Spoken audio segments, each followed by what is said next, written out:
Good afternoon and welcome to the Fred Hampton Leftist Roundtable.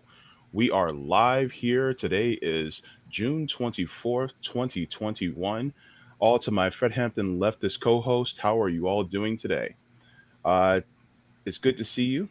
And we actually have our roundtable of wonderful co hosts. We have the wonderful Afeni, as well as Meg and Sabrina, with us, the gentlemen, myself, and the incomparable RJ. Thank you. It's great to be here with all of you as well. And how does the ladies feel today about finally abolishing the patriarchy? So, do you guys feel great about that today? Absolutely. Okay, so If it I ever guess we. happens, I'll feel much better about it. Yeah, I just wanted to bring that joke in. I thought it was pretty funny. Mhm. But I guess we'll really get started with our first topic today. Really, everyone knows that the New York primary, the Democratic primary results just came in. In terms of the count for the ranked choice voting remarks, those come, I believe, the 29th of June. So we don't really know the full scale results, but just based on what's going on so far, Eric Adams, the cop in chief, he's the one right now who's in the lead. And I will try to pull up an article right now based on the New York Times, which really shows the true numbers that's really going on right now. Okay, so I'll share my screen with everybody, and then I'll put this up. Mm. Nope, we do not want to see. Okay, there we go. Okay, so okay, so right here on the New York Times, it shows the New Are you York. sure? I kind of want to. Oh, you want that, Meg? Mm. Okay, so right here on the results, it shows the New York primary results so far for the Democratic primary for the New York City mayor race. So far, we got Eric Adams at 31% of the vote. That's based on like the first choice options for people. The second in the race is Maya Wiley. Third place so far is Catherine Garcia. Fourth place is Andrew Yang. That brings joy to my soul. Fifth place is you got Scott Stringer, then Morales, then McGuire, and so and so forth going down. And also here under here you have the results by the borough. It shows you too what different districts inside New York City that each candidate was polling at the highest. And really, what was concerning too is that so far Eric Adams is really creaming the crop in every district besides Manhattan, and Manhattan is where Garcia got most of her support. So I guess the main question we can kick this off towards the group for everyone really is what's everyone's opinion so far on this race based on what you've seen, and has the results surprised you? So let's get this started with Afeni. What are your thoughts on the New York mayor race results? I would just like to say rip to the Yang Gang. We never really liked you, and I'm so glad it's over. And also, Eric Adams is a cop. Like, he's a literal cop. So I do not see like real reforms or real safety coming to the NYPD anytime soon. I actually see giant budget increases. They already got Teslas and everything else, and they spend they spend millions and millions of dollars in the police department every single year. So I don't really see Eric Adams as somebody that's going to change that. I know they say that the ranked choice voting results come in later and it might change things, but with a 10-point lead now, I don't really see Maya Wiley actually catching up. So it seems like Eric Adams is going to be the next mayor. So I guess now it's really just up to the activists that are in New York to make sure that the police department doesn't actually get the budget increases that I'm sure they're going to be pushing for. But I mean, I know I'm pretty disappointed. New York is a very progressive area, New York City especially, and there should have been like a very strong progressive or a very strong black socialist that won the mayor's seat in New York. So Well thought out there. Your points are pretty valid. Let's get Sabrina in here. Sabrina, what are your thoughts on the New York mayor race and the subsequent results? I think Black people in New York are screwed. Like when I heard the candidates that were running for mayor, my support went behind Diane Morales. I really liked her platform. I like the fact that she was a former educator, so she knows the school system. She knows the changes that need to be done to fix public school system in New York City. And then somewhere along the way, something happened with her campaign. I know numerous people reached out to her campaign to try to get her to come on their shows, didn't hear anything back, and she kind of like fell off the map. Then that whole story came out that she had voted for Cuomo instead of Cynthia Nixon. So then people felt like she wasn't really a progressive. I knew that when AOC endorsed Maya Wiley, that was going to be a big jump for Maya Wiley. So AOC holds, even though I don't care for her, she holds some weight, like in New York City. So that's how Maya Wiley jumped up to second place. Andrew Yang, I thought from the very beginning was going to be a disaster. He didn't know the right things to say. He wants to give more money to the police. I think his political game, he needs to just give this up. It's not working out. And then you have Eric Adams, who, like Afeni said, he's a cop. He's one of the he's one of them, one of the NYPD. So the next time, because this will happen again, we know the next time you have a police brutality case in New York City with NYPD, if he's the mayor, who do you think he's going to side with? Because one thing I want people to know is that Black police officers, they're cops first, they're Black second. Cops stick together. And that's my biggest fear. I would never vote for an ex police officer or current police officer for public office. I just think it's a conflict of interest. And New Yorkers are just screwed.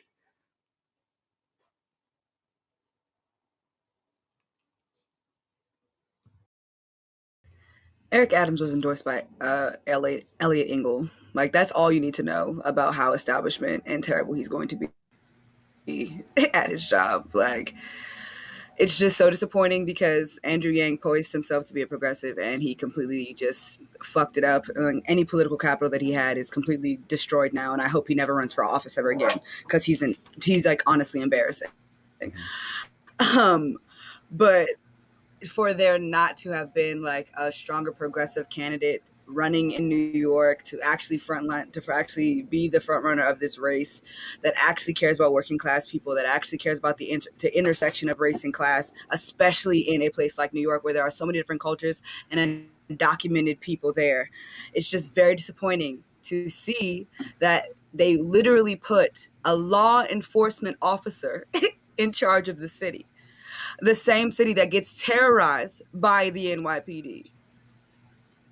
So it's just I'm hoping that maybe, this little sprinkle of representation does something for the Black community in New York, but I highly fucking doubt it. Just like Kamala, just like Barack, just like all them, it's gonna be just another Negro that's about to sell out the Black community so that way he can up his political capital some more.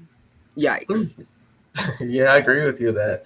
And Elliot Engel was the guy who was endorsed by the CVC and who ran against Jamal Bowman. So look at that there. This is pretty much terrible. So JP, what are your thoughts on the New York primary race overall and the subsequent results? Did you call on Meg first? I'm just asking. Oh, I haven't called him. Oh, I should call. Do you want me to call him Meg? Yeah, yeah. It probably Okay. better to call Meg. Yeah. Okay, Meg, let's get you in here. Meg, what are your thoughts on the New York City mayor primary race and the subsequent results? Oh, she said it. Okay, so Meg's having internet troubles. Yeah, cancel RJ. Yeah, we get Oh, it, Jackie. To be okay. All right. Okay, so honest, I'll take this one. it's just freezing constantly. I'm like crazy. I think We I'm understand. back. We'll see. Give me a We'll minute see. to be right back Okay. Okay. All right. for Yeah. that. All right. So I'm gonna have to back. 15 minutes. Mhm. Yeah. We're live, people. This shows we're live. But one of the things that one of the things that is interesting about this is that it shows how, and there's a perception from a lot of us that New York is progressive, and Afeni touched on this very well. But when you look at the background, there's a lot of I'm gonna make a new word, right wingery going on in New York. Because if you look at the people who want somebody like Eric Adams, it's basically a lot of conservative people who automatically assume that, oh, we need more police, we need to be protected. And so the thing is that they have this misconception that, oh, police equals protection, when we all know that that's not the case. Um, and I defer to a couple of years back when the many members of the NYPD police officers, they went on strike and they just stopped doing their police work, and crime dropped in New York instead of going up. So um, it just goes to show, well, do we really do we really need a cop, so to speak? So um, and the fact that Yang went from a presidential election and he had overwhelming support from a subset of the internet, basically, only to come in at fourth place, people saw who Yang was. So therefore, they said, you know what? No, because Yang was basically doing what a lot of Democrats do.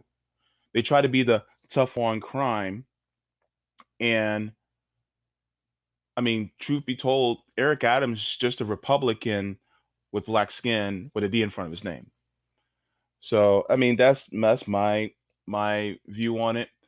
There is, and as far as anybody who's going to be progressive in the Democratic Party, number one, if it's going to be in the Democratic Party, it's not truly going to be progressive. And the only person that I see that can actually uh, occupy that lane is Kathy Rojas, who is running as an independent and she's running as a socialist in the PDL. So she will be there for the general election because she's an independent and she's running as a full socialist. My only concern with her is that, yes, she says she's a socialist, but on her website, number one, I can't find her website. Number two, if she does have a website, then where is the platform? And that's my only concern, because if you're going to run for something this big as New York City mayor, you also need to have your own website and a platform listed so that people can see what you're about. Because we on the left, we're very policy focused. And if you're not going to be focused on, if you're not going to have a hone in focus on your policy, you might as well just drop out, because that's what we're about. And we'll only stand behind you if you're policy focused. Well said. Well said there. We had a comment from Afeni saying that Eric Adams is pro charter schools. In some ways, Morales was as well.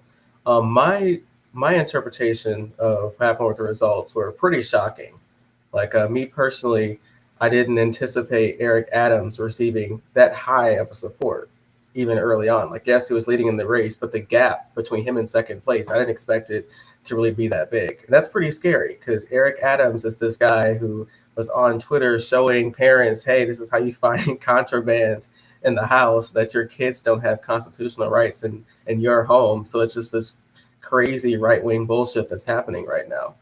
And in terms of Andrew Yang, let's just say I was very happy that Andrew Yang tanked so hard, because he tried to play the stereotypical politician game of only saying what the establishment's been saying and nothing truly genuine in which he says, in which he talks. So everything's prepared, everything is basically by the establishment. And Andrew Yang has had plenty of times, by going on other left-leaning shows, to clarify the record, to really stand up for what he truly believes in. And plenty of examples of this is Bon BDS, which is Boycott, Divest, and Sanctions. He won a Crystal Kyle show, and they asked him point blank, hey, how do you feel about this? And he continues to toe the establishment line. So I guess this shows and proves to Andrew Yang that you could pretend to be this populist hero and wrap your arms around it, but if in the end you're still going to kowtow towards the establishment, people aren't going to stand by you, you know. And what is promising is seeing Garcia as well as Wiley being so high in the race. My hope is that this is kind of like a mirage, kind of how the general election was in November, where the night of the election, yes, the Trump was winning, and then a week later Biden won. So hopefully that has some type of effect in which you can get Wiley or Garcia to possibly win the race. I'm not really sure how those results will go, but those are just my general thoughts. Any additional thoughts about this, you guys? Yeah, one thing I wanted to add too to what you said, RJ, that I think some people may not realize. Maya Wiley, you got to be careful with her too, because she was a part of MSNBC. So she has establishment ties, and she was also a part of the Bernie bro smear, which a lot of people forgot about that um, until it resurfaced again on Twitter. So she was a part of that as well. I think like the biggest thing that you mentioned too about like the platforming for Andrew Yang. Andrew Yang came on all of the big shows, right? So that was another thing to me that really was, I think, troubling, because I was like, these are leftist shows. Why aren't they bringing any of the progressive candidates that are running on that show? Why are they only bringing on Andrew Yang? And it's because Andrew Yang was going to get them views and clicks. So by them bringing him on, they actually gave him even more exposure, because in the beginning, at one point, Andrew Yang was number one. He was leading this mayor race. Now, some of the things he said made him fall down, but still they gave him that exposure. And I really felt like some of the other candidates, people didn't even know about them because they weren't given the platform. Fair point you have there. Any other last minute comments before we move to our next topic? Okay, so I guess our next topic here, I'm pretty sure everyone in our audience has seen. On Twitter, the Biden administration, working with many intelligence agencies, decided to put out a new smear piece about who the general public should avoid talking to and avoid working with. And so what we have here by the wonderful FHO co-host JB Font will share on the screen for you guys here is that the Biden administration thought it was a good idea to put out a crackdown list of anarchists, anti-capitalists, and socialists who they believe you shouldn't work with. And so I'll share this on the screen with you guys here. Okay, give me a second. So here it is on the screen. So JB Font says, so this is fascism. We tried to tell you, but many of you didn't listen to us. You insisted that we vote for Biden because he was a lesser evil. Now look, now they see you as an extremist. And so here we have this document here. It says by the UIC categories of domestic violent extremists. So here it has like 5 different categories of what they view as an extremist. So it's like racially or ethically motivated violent extremists, also known as DVEs, with ideological agendas derived from bias, often related to race or ethnicity, and held by actors against others.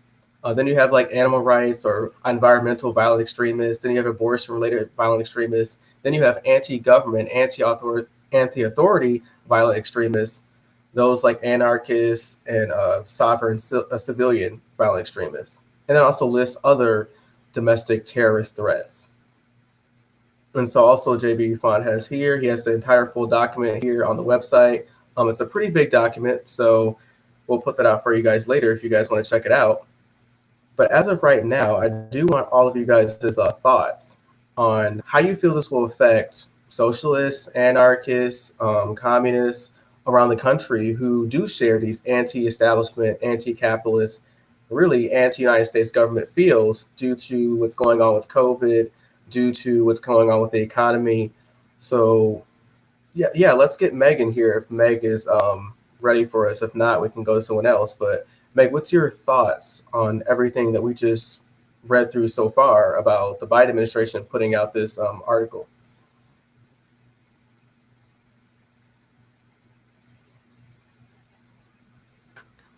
Okay, I think Meg's muted. You're muted, Meg. Great, sorry. It didn't want to unmute me. It didn't want to unmute me for a minute there. But Okay. No, I mean, this is basically what we all expected to happen. We all knew that there was no lesser evil in this election this time around. Like, Trump was a fascist, Biden is also a fascist, and we knew fascists are going to fascist. So we knew that they were running for us one way or another, and this is just showing that that's what's going to happen. We knew that they were going to use January 6th as a way to strengthen the Patriot Act, and this is exactly what is showing that they're going to use that event to do. They're going to crack down on all of us. It doesn't matter. I'm sure they're probably going to come down harder on the left than they will on the right, because that's normally how these things occur. And it's really sickening that the people who voted for Biden fell for this bullshit, and that they were trying to get us to vote for him too. It's like, because somehow he was some lesser evil than Trump was. We knew this shit was going to happen. We were trying to warn them the entire time that Biden was no better. And now he's going to crack down on all of us. So thank you all very much. All you...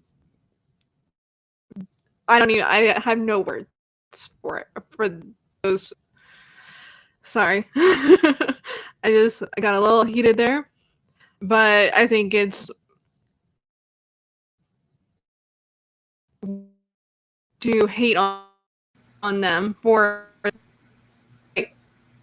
that this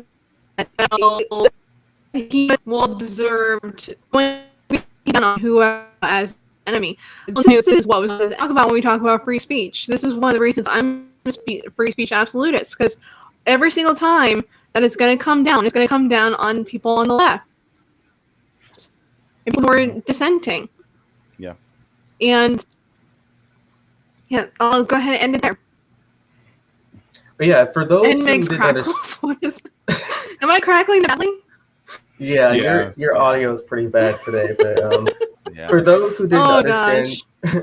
for those who didn't understand that what Meg was saying, there's two main points that what she said. She said that the Biden administration, by using this really pamphlet outlining those who should be outcasted in the United States, she views that as an expansion of the Patriot Act, which is one of the largest abuses of executive power given by the Congress to the executive branch, really used to spy on Americans and use the military in this type of way. And also, Meg was talking about being a free speech absolutist, meaning that just because you disagree with a person's ideology doesn't necessarily mean that should be completely deplatformed to really violently go after in terms of like the FBI, the CIA come into your house. So I believe those are some points too, just to sum up, just in case you had a trouble understanding what Meg was saying due to some technical difficulties. And we do want to thank our FHL co-host Jackie Coles for donating to us. So thank you very much, Jackie Queen. Thank you. And so let's get That's fine. Get me some broadband, buddy. Yeah, yeah. Get Meg some broadband. We have some love for Meg too. Mm-hmm. So let's get Afeni in here. So Afeni, what were your initial reactions when you were scrolling on your Twitter page and you saw that pamphlet that was put out? What were your reactions? I mean, can we really be surprised?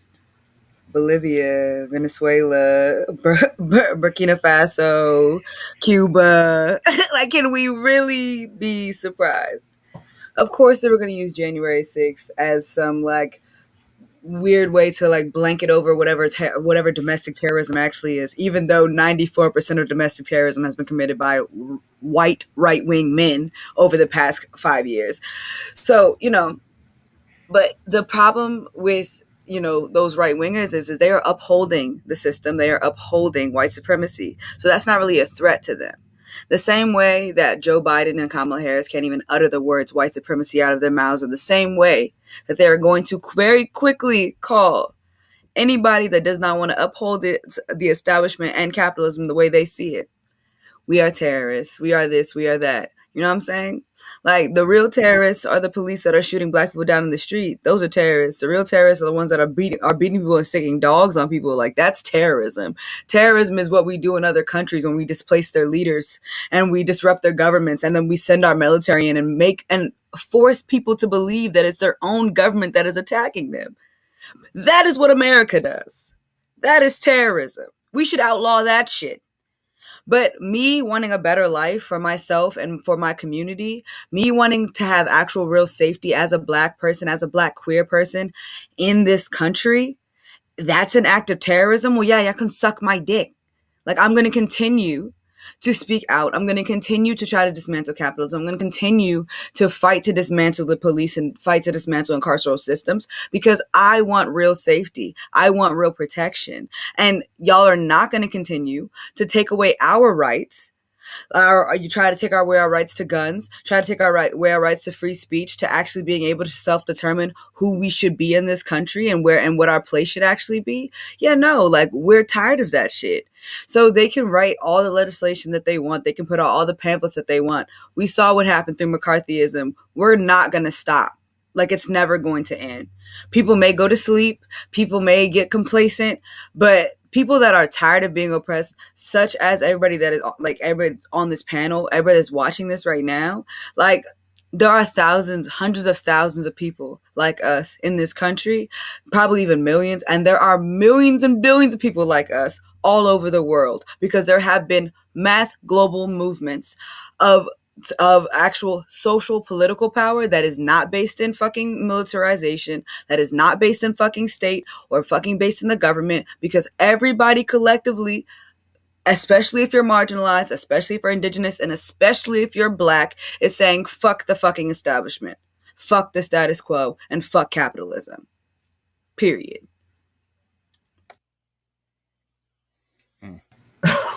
Well said there. Well said there. I gotta agree with you on that one. So let's get Sabrina in here. Sabrina, what were your thoughts when you first logged onto Twitter and you saw on your timeline this pamphlet that was put out horribly targeting communists, socialists, anarchists, as well as those who are just against the government and against capitalism? What are your initial thoughts? Yeah, it was interesting because the first thing that jumped out to me was people who oppose capitalism. And I immediately thought of, well, doesn't that include Bernie Sanders, who's in the Senate? So you have to wonder again, like, you have people who are holding office, political office, that do have those views. Are they going to be considered like domestic terrorists as well? Or are they going to get a pass because they're a part of that club?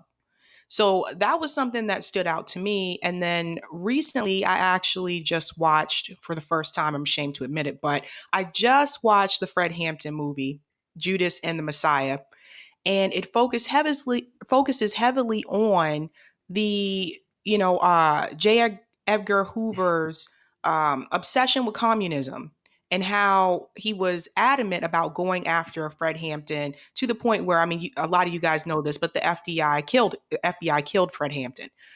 And it was just really appalling to me. And it reminded me of that movie. And I'm like, are we going backwards? Are we going back to the point where they are going to try to do whatever they can so that people who oppose capitalism are not present, so that they don't exist, so that our voices are not heard? And we can already see some of that now with some of the censoring, whether it's on, YouTube or, Facebook as well. This is why I tell people, please, please, please support Rockfin as much as you can. But it is very concerning. And again, this is coming from the Biden administration. And this is the same thing that people complained and got on Trump for doing. How Trump kept saying the Democrats want to make us Venezuela and stuff like that. They kept going after Trump for saying those things. And now you have Biden doing the same thing. So again, when I tried to tell people during the election that Biden was not going to be any better than Trump, so many people, like, unfollowed me, didn't want to talk to me. They were just like, you're crazy if you believe that. And now those same people are like, oh my gosh, I can't believe he's continuing some of this stuff. And like, look back at his history, his whole political career. He's never really been left. And so it's alarming. Like, when I saw that pamphlet, I'm just like, yeah, they're going to try to silence us all. And this is why I tell people, please, please support some of these other platforms that are up and running, like Rockfin, and some that are coming out like Panquake, because they may come after us next. Who knows? Mm-hmm. Well thought out there. We'll Mhm. get Meg is having some more technical difficulties. We'll get her back soon as possible. But before let JB go, he sent us an article through our chat, and I do want to show that article and get and read it to you guys before I let him give his overall comments. So here I'll put this on the screen for you guys. So here is an article by this Intercept that JB sent to us. It says the U.S. military training document says socialists represent a terrorist ideology. A Navy training document as anarchists, socialists, and neo-Nazis represent which terrorist ideology category? And so this is written by Ken Klippenstein from the Intercept. So I'll read a couple of paragraphs of it. So it says a Navy counterterrorism training document obtained exclusively by the Intercept appears to conflate socialists with terrorists and lists a left-wing ideology alongside neo-Nazis. A section of the training document subtitled Study Questions includes the following. Anarchists, socialists, and neo-Nazis represent which terrorist ideological category? The correct answer is political terrorists. A military source briefed on the training told me the document titled Introduction to Terrorism/Terrorist Operations is part of a longer training manual recently disseminated by the Naval Education Training and Command's Navy Tactical Training Center in conjunction with the Center for Security Forces. The training is designed for Masters at Arms, the Navy's internal police, the military source said. So here you have the actual training guide and document going through. And then the article goes down even further. It says both the FBI and the Department of Homeland Security have identified white supremacists as the deadliest terror threat to the United States. In October 2020, the Department of Homeland Security, which is the DHS, issued its first annual Homeland Threat Assessment report, stating that white supremacists were exceptionally lethal and will remain the most persistent and lethal threat in the homeland. So here it goes through the entire article, outlining everything that the United States deems as terrorist threats. And one of the biggest problems that we have going right now is that socialists, communists, and anarchists are all being tied in with these white supremacist neo-Nazi groups, which I think is very, very problematic as fuck. So after JB gives his comments, I'll open the roundtable for everybody else to get their comments on the article as well. But I do want to get JB's first initial thoughts on this. So JB, what went through your mind when you were on your Twitter timeline and you saw that pamphlet in which Yeah. the Biden administration said, here's are the people that we can associate ourselves with and we have to fight against? And also, what are your comments on this article that you just sent? Yeah. So this is going to be a bit of a slightly lengthy comment, but I really want to get down to the nitty gritty of this. So shout out to fellow YouTuber Bo, the Fifth Column, because he put out a video. Though I do have a little bit of pushback. So on his video, he talked about the pamphlet that's in question, and it's supposed to be categories of domestic violent extremists. And the first sentence says domestic violent extremists are US based actors who conduct or threaten activities that are dangerous to human life in violation of the criminal laws of the United States or any state, appearing to be intended or intimidate or to converse a civilian population.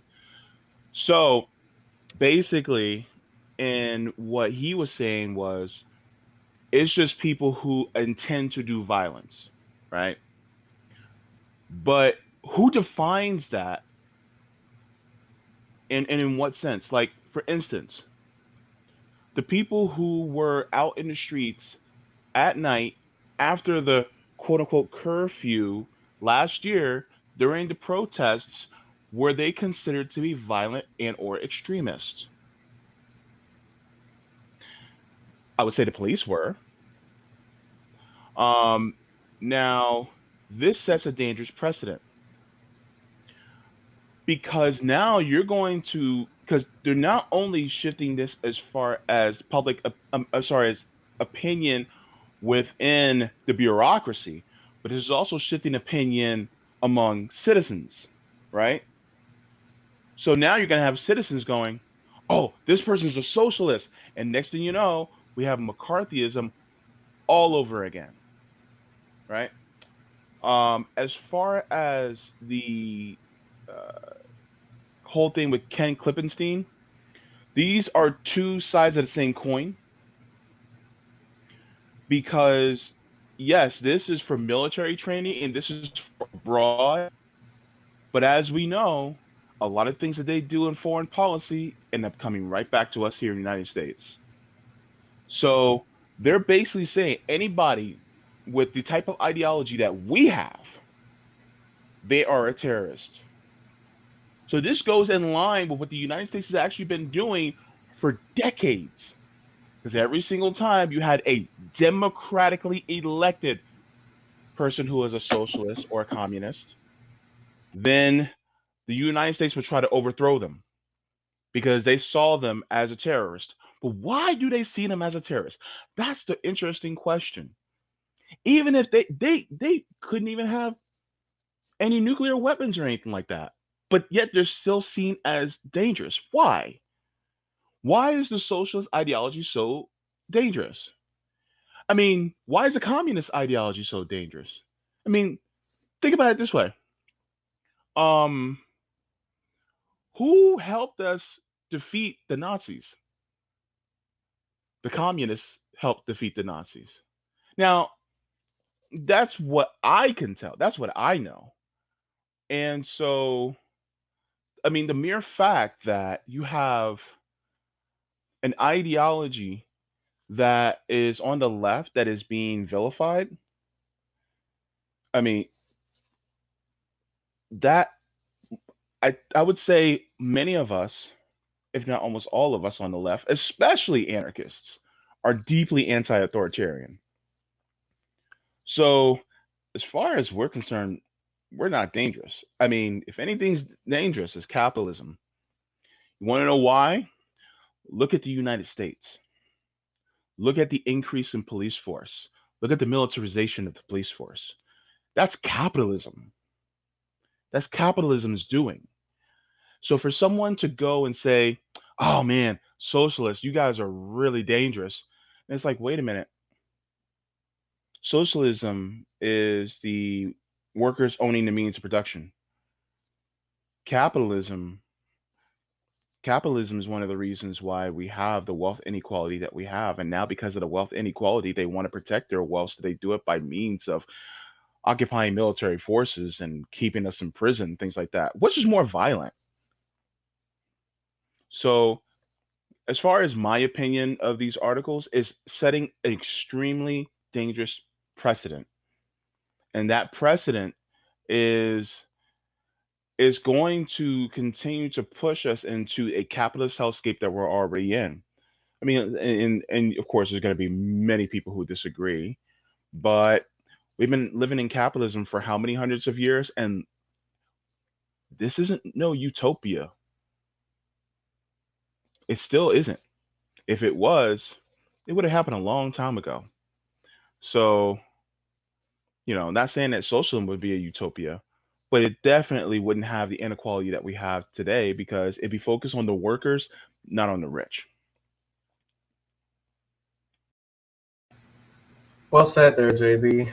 Um, I would guess like my initial thoughts on this when I was scrolling on my timeline was like, wow, they're not even hiding it anymore.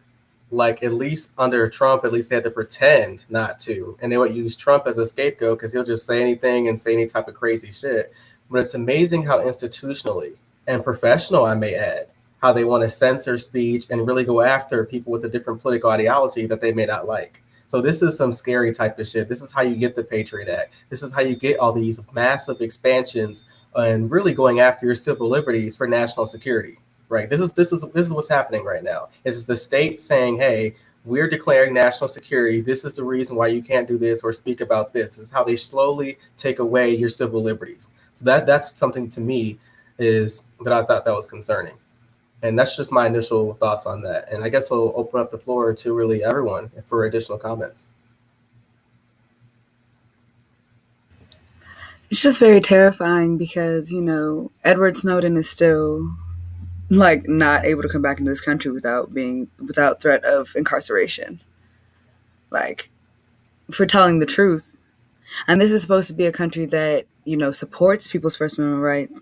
to speak out, right? Like all of these right wingers, even I'm sure Joe Biden would call himself somebody that truly believes in the Constitution and in free speech. Well, that means that you believe that people should be able to challenge their fucking government. The Second Amendment is about the people organizing against the government due to government tyranny. In the richest country in the world, children are starving under capitalism. There are hundreds of thousands of people that are homeless under capitalism in this country. There are people dying at the hands of the state under capitalism inside of this country, and we are using our capitalist ass fucking attitudes outside of this country to destroy people's lives. So you're telling me that I'm supposed to shut the fuck up about the things that are wrong with this country? But I thought this was the democracy. And if this is the democracy, and if I have the right to free fucking speech, then why am I being punished for this? Because we are already living in a fascist fucking state.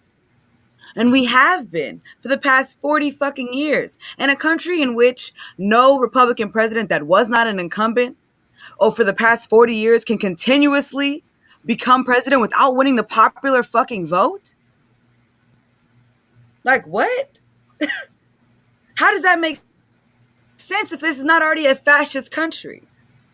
Why do these things keep happening? How come we don't have fucking healthcare? How come the police weren't defunded if this was a fucking democracy? So at the end of the day, I'm an anti-fascist. And if that means that I have to fight against this bullshit ass government, this bullshit authoritarian ass government that has decided that fucking capitalism and big business and making money to fucking make sure the rich are fucking comfortable is more important than the well-being of the citizens, then it is well within our goddamn right, as enshrined in our Constitution, to say something about that shit and do something about that shit. So yeah, fuck all of that. I'm not going to be silenced by a government that says that I'm free here. So if I'm free, then I'm going to continue to be free and speak freely about how all of this shit is bullshit and that y'all need to fucking try a little bit harder, just a little bit harder at this democracy thing. All facts, no printer there. I think it's pretty ridiculous, to be perfectly honest, that they'd rather spend time of going after people who have a different set ideology instead of actually doing things that helps better the country, like giving people health care, like increasing the minimum wage, that type of stuff that will really materially help people and help their electoral prowess. It seems like the politicians are, and it's true that they're so far up the big money elite's ass that they feel like, hey, fuck them. They're going to vote for me anyway, which is pretty sad and pathetic. So that's what we need, really, revolution in this country, to actually force these politicians and to go after the big money elite so that we can all help each other, And so I guess Meg is here, but she's having trouble connecting. So we'll try to get her back as soon as possible. But if no one else has anything else to say, then I guess we could really move on to our next topic. I just wanted to add that. Oh, go ahead. Oh, I just wanted to add that what to JB's point where he was saying about like why are they considered so dangerous? I feel like they consider anyone that goes against the status quo as dangerous. That's why they went after Bernie the way that they did. That's why they went after Jill Stein the way that they did. Anybody who goes against the status quo, because they don't want us to have financial equality in this country. Hell, they don't even want us to have racial equality in this country, if I want to be like real with you.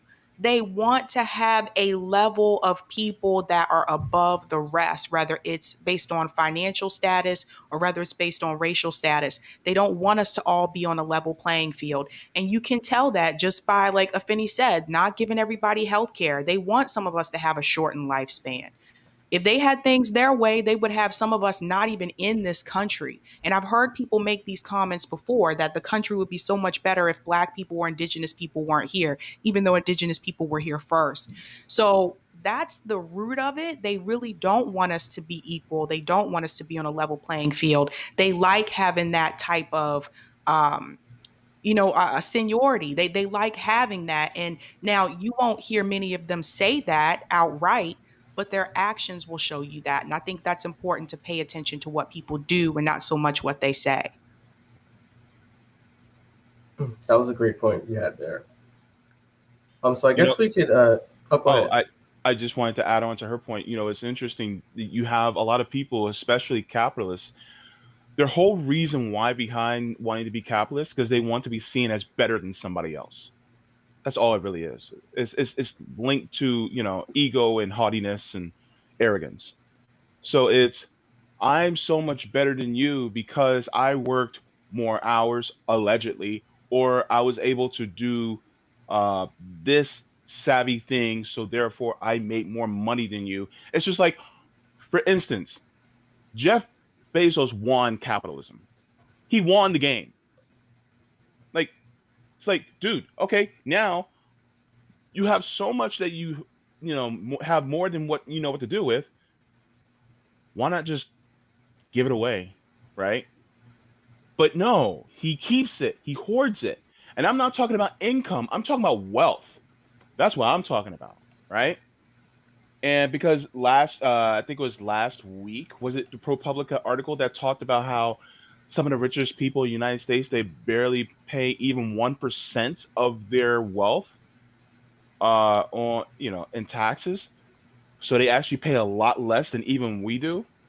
Like if you have Amazon Prime, you're paying more to Amazon Prime than Jeff Bezos paid in taxes. So your one Amazon Prime is worth more than the taxes that Jeff Bezos paid. That's crazy, right? But it's ridiculous because you have people who the only reason why they defend it is because they want to be it later in the future. And here's the crazy part. In order to be that wealthy, you have to be someone who's willing to uh, to oppress and exploit people. And if you want to get there, you have to be willing to do that. What does that say about you if you want to be able to oppress and exploit people in order to have that much more above them? And please don't use oh, I just want to help everybody out, because they actually have it and they're not doing it. So what does that tell you? $1 billion would be able to feed, clothe, house, and entertain and everything for you for multiple lifetimes. Multiple lifetimes. And this guy has over $100 billion. This dude could literally give everyone like half the country a decent living for at least about a year. So yeah, don't fall for that. Oh, that meritocracy BS. And the thing is that with this whole mishigas that they're doing, as far as trying to make us look like the bad ones, it's just a ploy to keep the people who are the oppressors at the top so they can keep doing their oppressing. And that's what the whole deal is. I mean, they don't want to tell you that, but that's exactly what it is. And so for the United States to do this is egregious and horrible, because this actually goes against what the Constitution and the Declaration of Independence, when it says that all men are created equal. If we're all created equal, then why in the fuck does anybody that has more money than me have more say in our government? That is not all men are created equal. That means that this government is lying to you.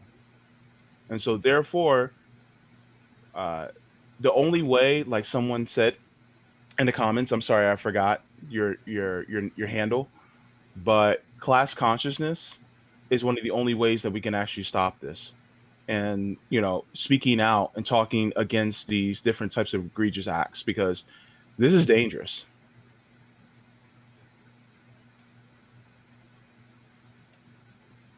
Well said there. Oh, we got Meg back. Okay, let's see if Meg is back. Meg, are you back with us?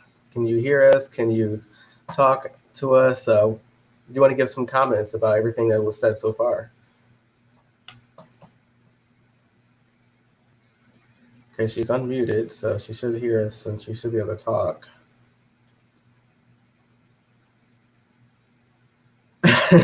We can't hear you, Meg. Sorry about that. Yeah, she's having bad broadband today. Yeah. It's because the United States infrastructure sucks. Yeah, this is one of the reasons why we need municipal broadband, because it should be something that we shouldn't have a problem with. But unfortunately, because the infrastructure, like if any, sucks, then our co-host Meg has to suffer because of this. Yeah, that's pretty accurate on that. Yep. Let's get to something more fun because I've been pressured to do so by our wonderful Jackie. So let's get into what's going on right now. It's happening on TikTok with a lot of the Black creators. Mm. So I'll share this on the screen for you guys. I'll read this article a little bit, and then I'll get you guys' comments on it. Mm-hmm. So to start off, this is an article written by Mashable, and she is Morgan Sung. And the article starts off as Black TikTok creators are striking to protest uncredited viral dance trends. So for those of you who are confused right now, like, what does this mean? Well, all these different type of dances, like the savage dance and many of these type of dances that Black creators make, a lot of white creators would do the same dances but often get more credit, right? And so one famous person is Addison Rae. She's very popular on TikTok as well as Twitter. She was on Jimmy Fallon, I believe, a couple months ago. Did all the dances and didn't give any credit to the Black creators who made those dances, and she basically got all the popularity from it. So this article goes on to say that Black TikTok creators are striking in an effort to gain recognition for choreographing dance trends that have been co-opted by white creators, furthering the debate over cultural appropriation online. Megan Thee Stallion released her new song Thought Shit last week, a raunchy, abrasive response to the conservative moral panic invoked by last summer's banger WAP. The song has all the trappings of a viral dance soundtrack with the intoxicating beat to Megan's brazen celebration of her own sexuality.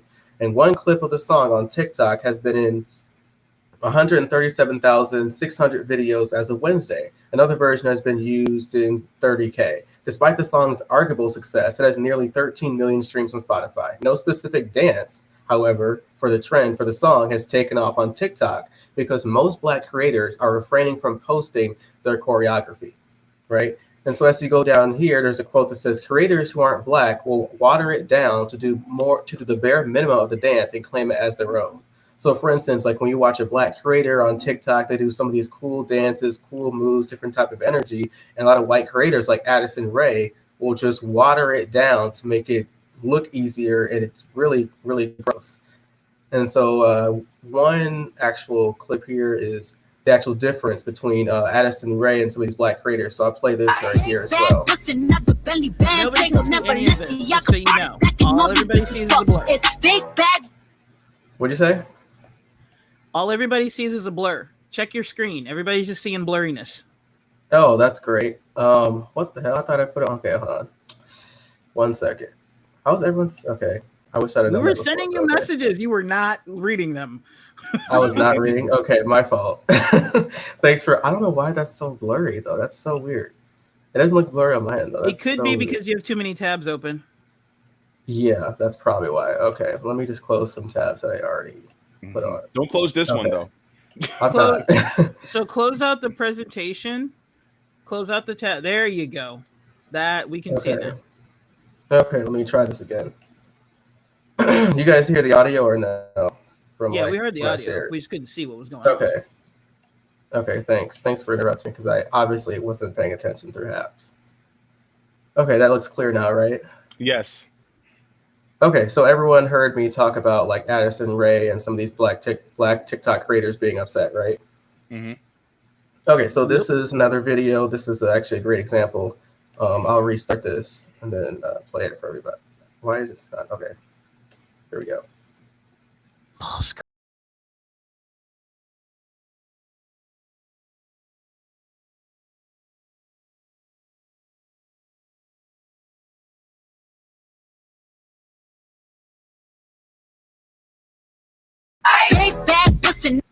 Okay, so that's one big example, and then we have another cool image here, which is another meme in the on here, which basically talks about how these Black creators are pretty much upset. So in this little picture here, I think my screen is a little bit too big. Let me see if I can shrink it so it can fit.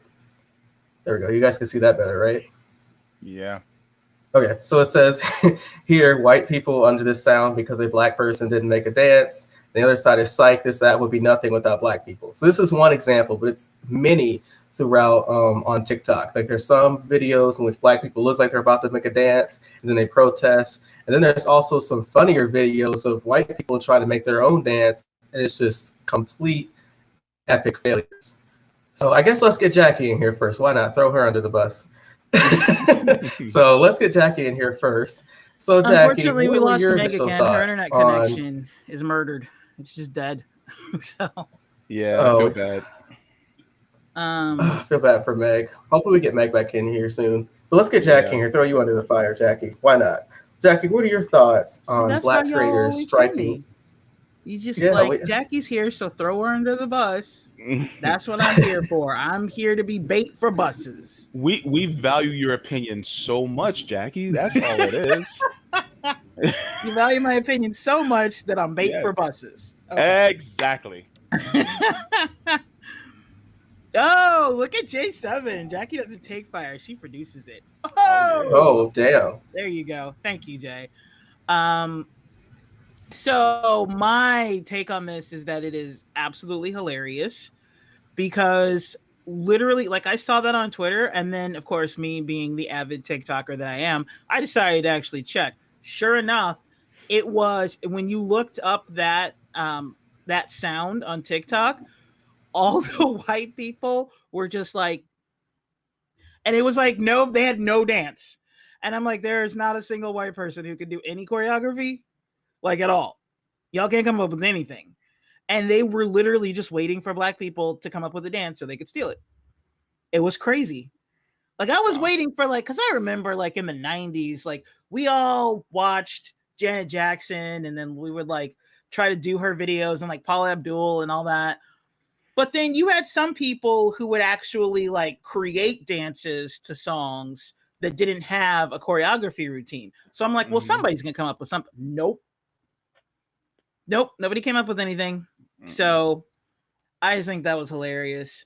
And maybe, just maybe, it'll force TikTok to stop being the racist that they are and actually credit the black creators. Because it turns out TikTok has a history of not giving blue checks to blacks even when they meet the same metrics as white people. And suppressing the content of people who are darker skinned. So maybe this is the beginning of TikTok going, oh, maybe we should knock that shit off. Yeah. Just saying. Hey, Meg is back. Yes. Victory. Yay! Hey, people. Oh, hold up. Meg, try to turn off Twitter in your broadcast settings. Can you hear me? Yes, we can hear you. I'm getting a message from Haps that says turn off Twitter in your broadcast settings. That might help you. All right, hold on.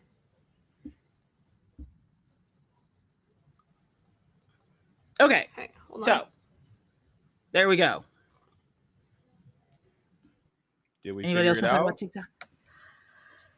I'm just so tired of white people and their unseasoned attitudes. They just so flavorless, so boneless, mayo covered, no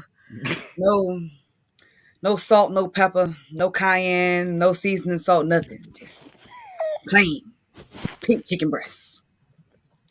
That's what I see when I go through the metrics for thought shit on TikTok.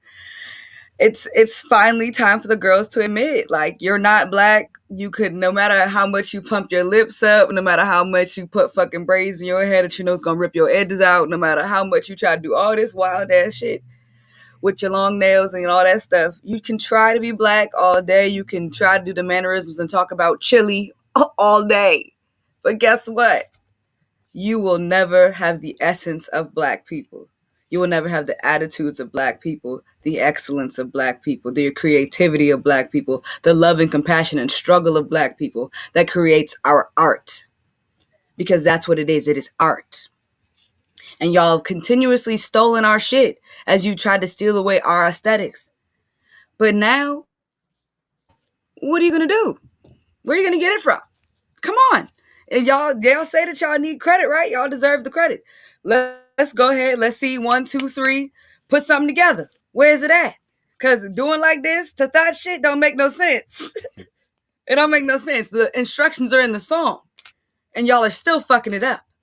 So please, it's time to admit it. Give us credit. Stop trying to be like us. It's weird.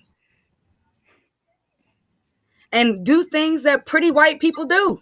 You know, because there are plenty of pretty white folk out here with their own, aesthetic. Do that. You see what I'm saying? Do what y'all are good at. Tap dance or something. I know, but don't do this. Just give this shit up, please. You know, my thing is, if you can come up with something, great, perfect, do it. Do come up with something.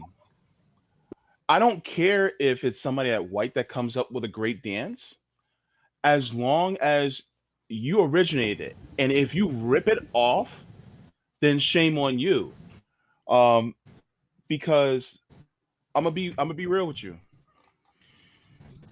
Let's go back. Let's go back 70 years, about 70 years, 65, 70 years. Um, if I asked you who was the father of rock and roll, who would you tell me? You guys would probably, a lot of people probably say, "Oh, Elvis, he's the king." Wrong. There were two people who are the fathers of rock and roll: Chuck Berry, Little Richard. They basically invented the shit. You would not have a Led Zeppelin. You would not have a Bon Jovi. You would not have Queen. You would not have Whitesnake. You would not have Green Day.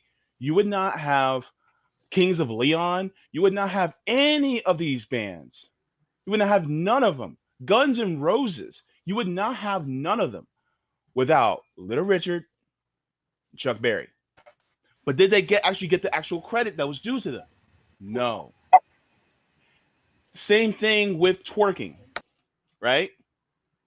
Twerking didn't really become big and famous until you saw studios in majority white affluent communities and young women who were white teaching other affluent white women how to twerk. But they wouldn't dare have any one of the instructors as a black woman from the hood that actually knew how to do it. And so who was making the money from it? It wasn't us at all.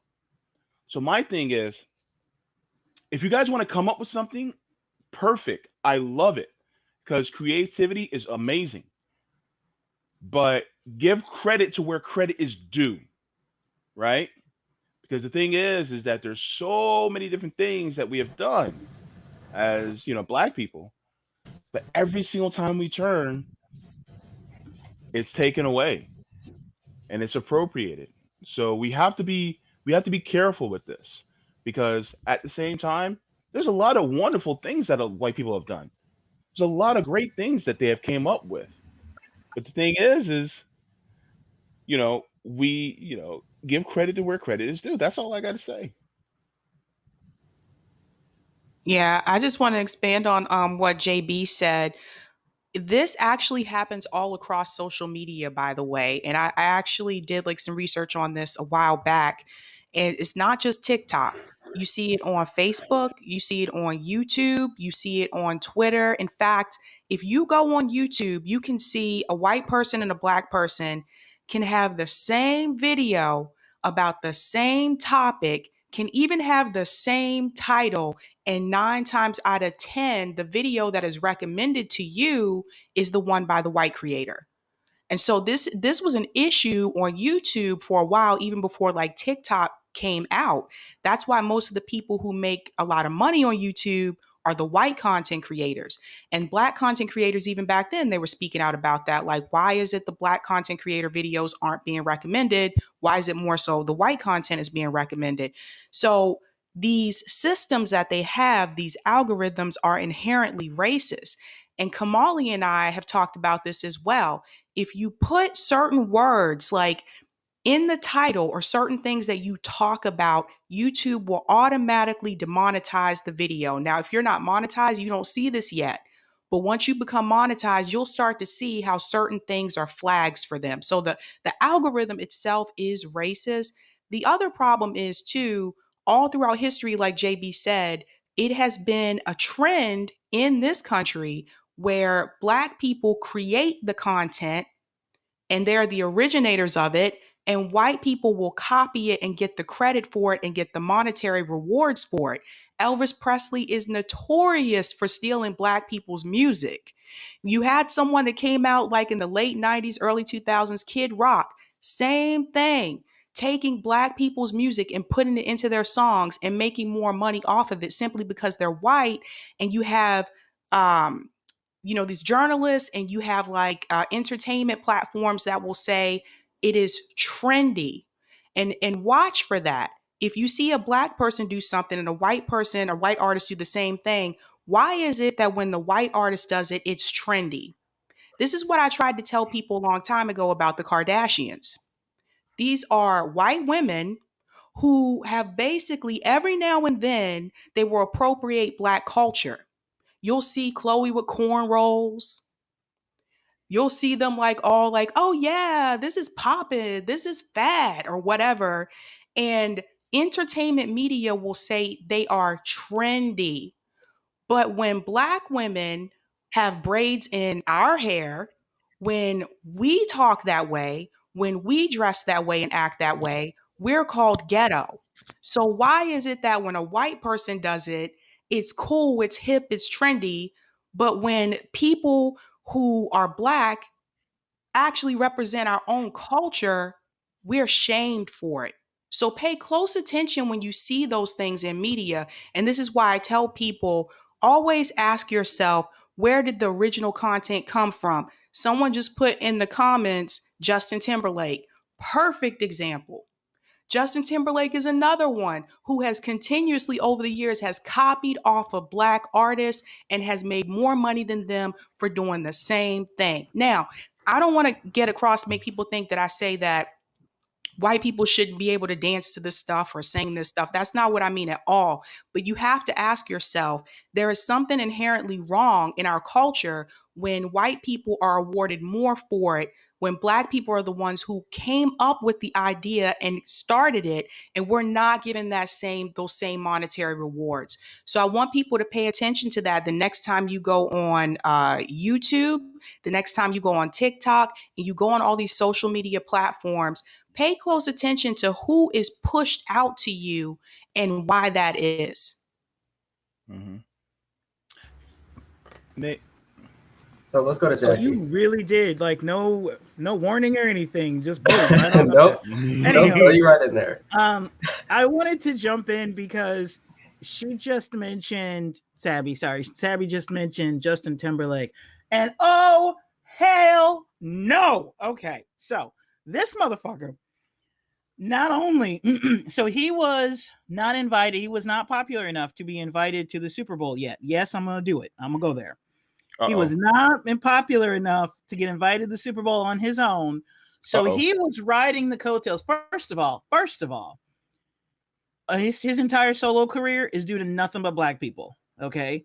The Black producers who created the music and told him sing it like this. Timberlake. Justin Timberlake. No, you mean Timberlake. Yeah, sorry. I thought you were talking about the producer. Yeah, Timberlake.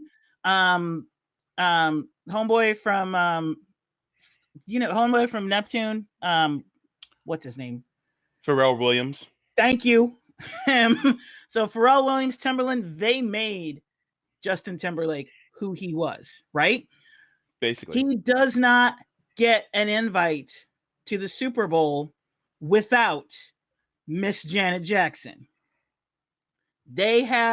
She gets invited. So let's have some historical context, okay? She was invited to the Super Bowl.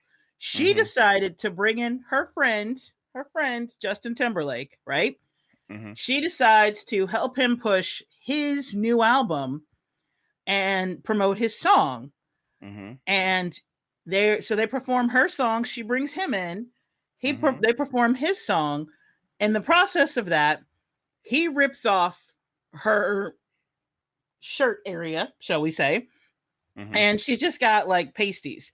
Now, if you remember that incident, the moment he did it, her face was like she was totally shocked. So I think it was planned that they were going to do something, but not that he would do that, or at least maybe not that it would go all the way through. Like perhaps it was planned that he would rip it, but there would be something underneath. But apparently he just ripped all the way. So because she was shocked that like so much of her was present. So then what happens after that? He throws her under the bus and keeps stepping.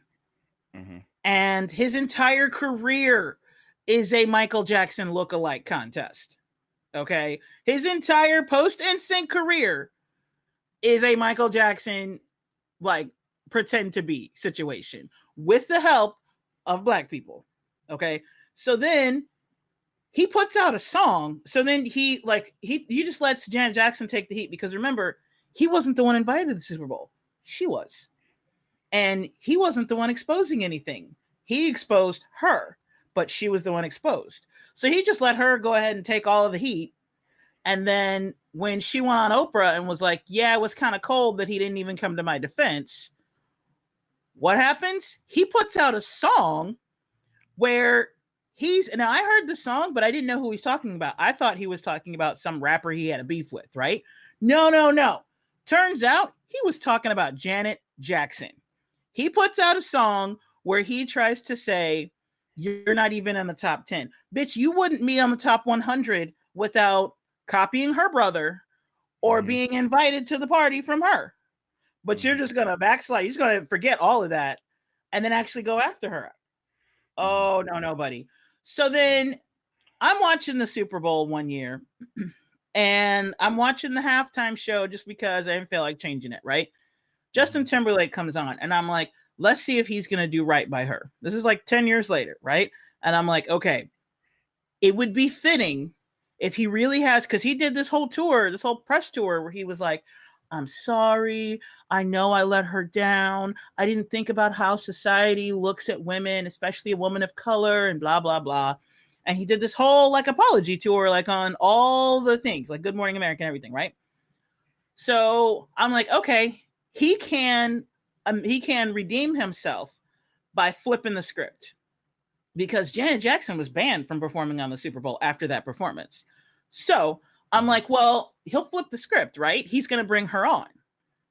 Not only did he not bring her on, this motherfucker had the nerve to perform the exact same song that got her banned. I was like, you are 100% done.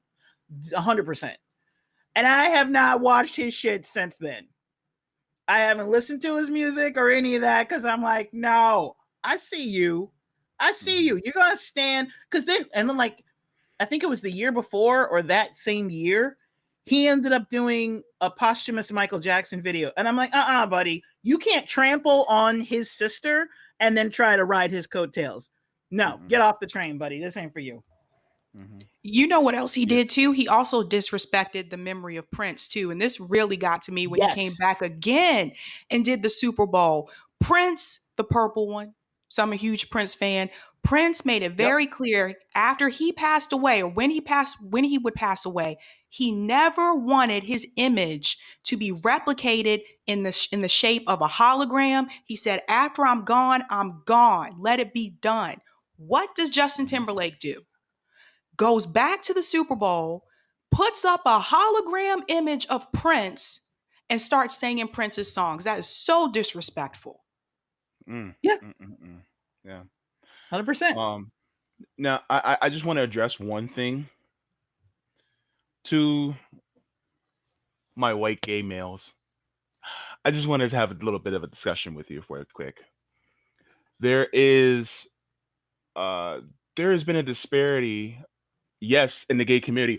Oh my God, gay community? Yes. Guess what? There's been some co-opting on there too. Yeah.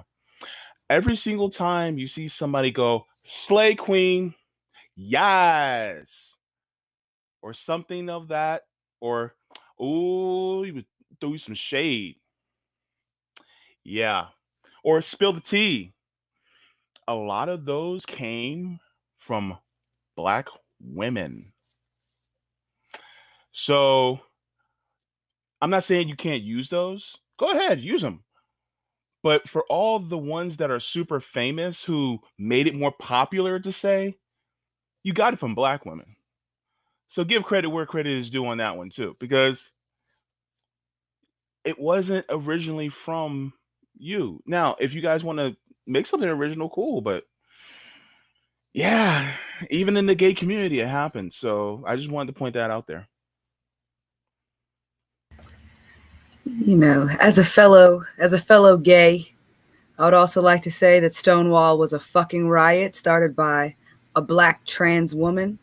And a lot of the culture that white gay men are now, parading around with came from ballroom culture, which comes from black trans people, black non-binary youth, unhoused black youth that were kicked out of their homes and had to create families elsewhere. A lot of you privileged ass white twinks don't know shit about that. But yet here you are.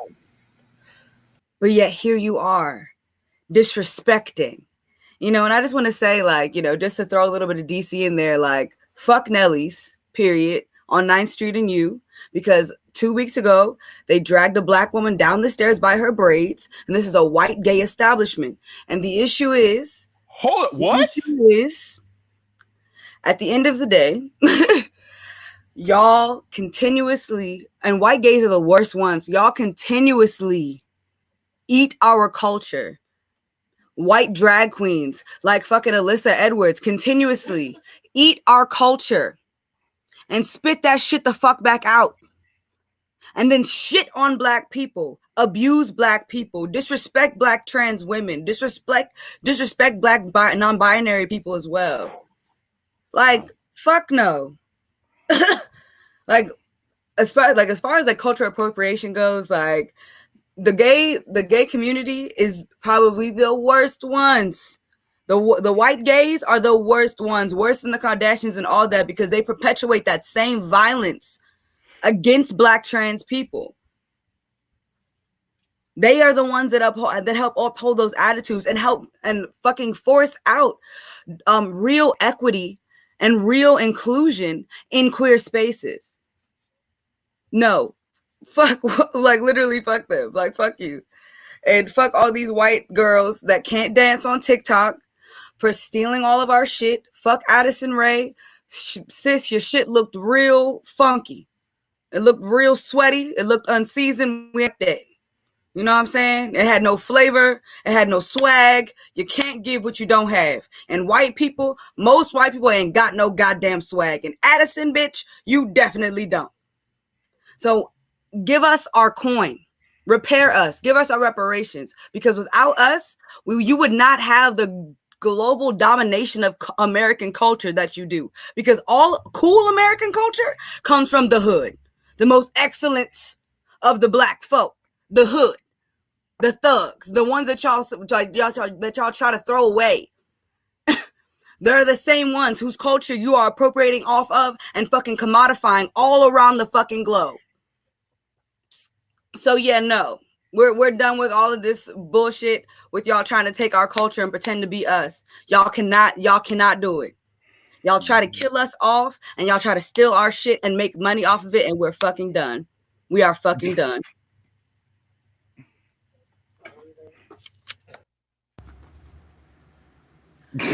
Up to we I have want to hear Meg from back. Meg. Okay, let's get Megan here. Meg, is your audio good today? Or I know it's not good Also, recently. But Meg, you have a new nickname. Your new nickname is Pepper. Can you hear me? Yeah, Yes, we can hear you. Pepper because she just said white people are unseasoned, so you get some seasoning. I'm gonna give you your pepper. Go ahead. Oh God, I don't even know if I want to follow that. that was fire. Of On me. behalf of all the Beatles, I honestly don't know if Justin Timberlake, I feel like Elvis Presley. I feel like Ash right now. I feel like Ash right now because that was fire. No. Like you burned it down, and I don't even know if I can follow that. Oh my gosh. Okay, so So I guess the best thing that I can say is if people like if you make up a dance, you do a Highland jig. Like what? You know, we have our own shit. That's where my family comes from. We come from Scotland. We know a lot about the jigs. And like, we know how to move our feet pretty quickly. So how much you steal from that instead of stealing from Black people? You know, take from our own history, take from our own culture. And if you want to make a dance to a Black song, fine. You know, I feel totally fine with that. Like, I love Black music. I mean, like, to be quite honest, like, I don't listen to a lot of hip hop because that's just not my style. And I'll be perfectly frank about that.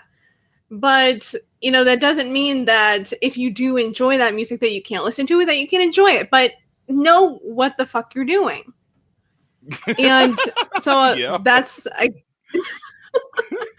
mean, I don't know what else to say about that. Like I feel like I'm following just like I'm just following fire here. I'm just sitting here in ash. No, that was actually. So I mean, good. I think that's like Yeah. the most thing I can say about it. And granted, and you know, I'll kind of follow it on this is that there are great examples of this in pop culture too. I mean, look at Bring It On. The entire movie is about teens from a black doesn't a white cheerleading squad, and they get to go to nationals. What the squad doesn't. So if you haven't seen Bring It On, which if you haven't, what the fuck is wrong with you? But I mean, there are examples all over the fucking place, and I think that's just where I'll stop right there. Is that yes, if you want to participate in Black some fact, don't steal shit from Raise Your Fear movie, which is back to the really plain it. And like I'm actually wearing my Johnny Be Good, in which Marty McFly is up on his from Chuck Berry. And then you see his cousin Marvin Berry like on the phone with Chuck. Hey, you know what you're looking for? Listen to this. Okay, it's Chuck saying, okay, so basically you just gave Chris new sound obsessed like and it's problematic as fuck, and I love them to recognize that's that movie, but we had to recognize that shit problematic. Fuck, seriously. The 4 words of that I heard were awesome. Yeah, you're back. Your audio. I just kind of. Your video is fine. Did you get any of that? I heard like 7-8 words. I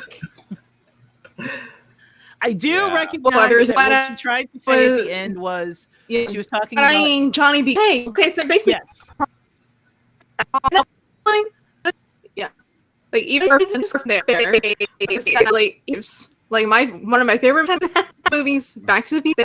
They tried to Marty McFly for Chuck Berry song, which is so even in our favorite content, we have to be willing to call that shit out.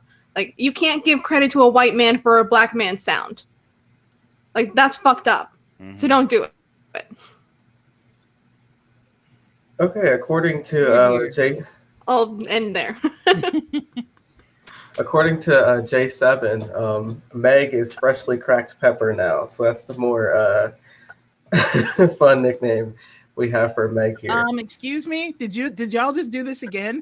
I'm the one who called her Pepper, but no, you're gonna go with the white boy calling her freshly cracked pepper. This is a case in real time. Damn, RJ, how many times are you gonna get canceled? So Nick's not here, so you're just gonna take up all the cancel space. Yeah. Somebody's got to do it. Somebody's got to do it. Abolish cancel culture. After you cancel RJ. Yeah, we don't like canceling, but you can't give credit to a white man for something a white woman. You can't give credit to a white man for something that a black woman did, Jay. You can't do it.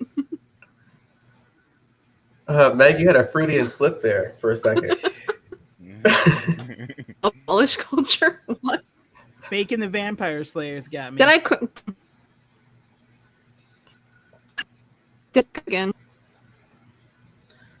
Yeah, I think I is that don't know okay. what you said because you cut out the entire time you were trying to say something. Man. What? Yeah, your audio is buffering like a lot, so it's hard for it to catch up. You gotta be kidding me. I'm sorry. Oh my god. Did you refresh your router before you started? I was just saying, like, I did. Okay. I'm frustrated. Okay. I Oh, did. poor Meg. Didn't supposed to. That's why I'm so frustrated. It's up. To do it, it's still messing up. Okay. Well, I guess My internet sucks. I guess my opinions on this is like, yeah, I'm very proud of the Black creators really going on strike for TikTok. And me personally, I don't have a personal experience with TikTok, and it's kind of shameful because I'm Generation Zygote and I can't dance and can't use TikTok. So I feel like my opinion on this wouldn't be valid. But yeah, I do stand in solidarity with the Black creators on this. And Jackie's shaking her head. See, she's shamed me already. I see it. I see it, Jackie. I know. I'm Because I'm ashamed the oldest too. person on here, and I'm on TikTok every day. And you're like, "What's that? It's an app. I don't know how to do that." And you're the baby. Jackie, I still haven't Like, even. this I is didn't. your generation. I I'm don't use it considered either. ancient on TikTok, and I'm on there daily. You're like 9, and you're like, "Oh, I don't know how to use that." Jackie, I still couldn't even use. I couldn't even use Vine back then. Like Vine, I still struggle with that. So, Mm. You're the boomer zoomer. oh, definitely, 100%. Okay, I guess we can Yeah. move on then.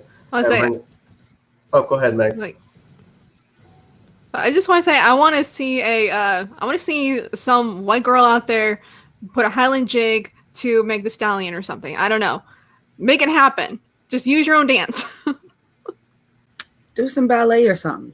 Try a little bit of Also- jazz. I just want to point out, like, because everybody asked me, because in real life, people are like, "Oh, don't you love Elvis and the Beatles?" Watch that. No, I don't. To a hit song. You would totally watch what? You cut out, so I didn't. I heard you say I would totally watch, but I don't know what you said. You would totally watch. I would totally watch someone do. What? I would totally watch someone do ballet to a hip hop song. That's there we heard it. Watch, Okay. I would watch that. It's like choose your own adventure Okay. when listening to Meg. You hear words and you got to try to figure out how they go together. I'm done. I'm muting myself from this point forward. Yeah. So I was just saying, like, that's the reason why I can't stand Elvis, because almost every single move that he did that white people went crazy for came from Mobs Mabley. They didn't come from him. He stole them from black people, and he was tremendously racist. Also, possibly a pedophile, because, his wife was 14. He's not a good person, is what I'm saying. And everybody's like, "Oh, he was awesome." No, the fuck he wasn't. By whose standards? No. And the Beatles stole music from, like, Indians, not Native Americans, like Indians. So, that's maybe not great either. And Well, I guess we could get back to one of the boring stories. I guess. no, It just came don't be out. boring. No, I movies. know. I guess we could get back to what just broke through today. So Biden has got his wet dream happen, in which he's really been hoping for bipartisanship on virtually anything he can get his hands on. So I'll put this on the on the screen right now, and I probably shouldn't have used that reference. Yes, Boring please. ass reference brain that. dead Biden. Ugh.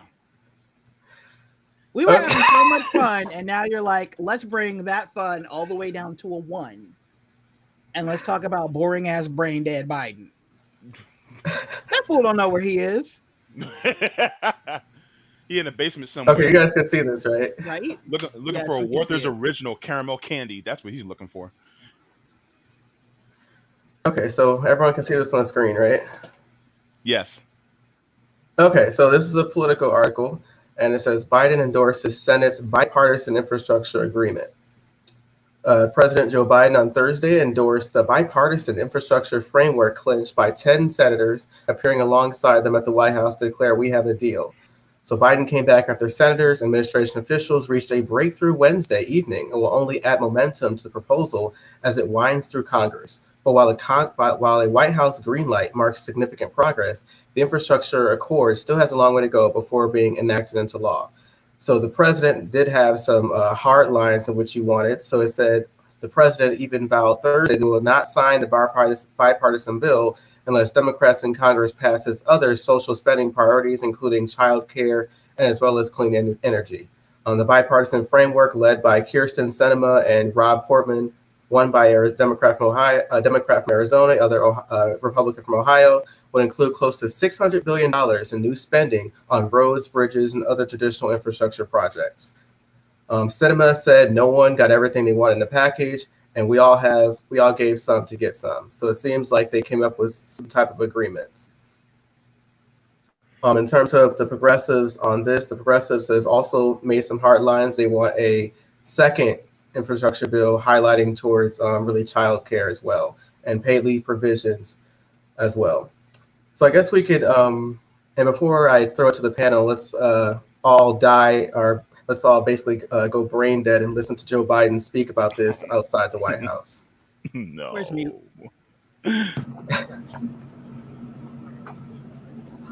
We had a really good meeting, and to answer your direct question, we have a deal. And I think it's really important. We've all agreed that none of us got all that we wanted. I clearly didn't get all I wanted. They gave more than I think maybe they were inclined to give in the first place. But this reminds me of the days we used to get an awful lot done up in the United States Congress. We actually worked with them. We had bipartisan deals. Bipartisan deals means compromise. One of the things that I've made clear, I've signed on, and I'm going to let them give you the detail and you can ask them, and I will talk to you all later, next hour or two. But I promise you, I'm not going away. But one of the things his that meds are wearing off. We agreed on infrastructure. But they did not, and I understand their position. Republicans and this group did not want to go along with any of my family plan issues, the child care tax credits, the human infrastructure that I talk about. And that we'll see what happens in the reconciliation bill and the budget process. If we get some compromise there, and if we can't, see if I can attract all the Democrats to a position that is there. But they're gonna move in a dual track, and that's all I say. But I want to thank each and every one of them. It's been, a lot of us go back a long way where we're used to doing one thing, give each other our word, and that's the end. Nobody questions it. They have my word. I'll stick with what they proposed, and they've given me their word as well. So where I come from, that's good enough for me. So I'm going to turn it over to the two chairs here, and I'll talk to you all a little bit later. Have you heard anything about the building collapse in Miami? I have. I've spoken with the mayor. I've spoken with the congresswoman, and I'll have more to say about that as well. I'm just proud to be part of a bipartisan group, which I know has always been there, always can be there, and always will be there if we work together like we did. We've got an infrastructure package that really meets the needs of this country for the 21st century. And I think it's a tremendous opportunity for us to show the rest of the world that we can still get big things done in a bipartisan way. It was not easy to get agreement on all three, but it was essential.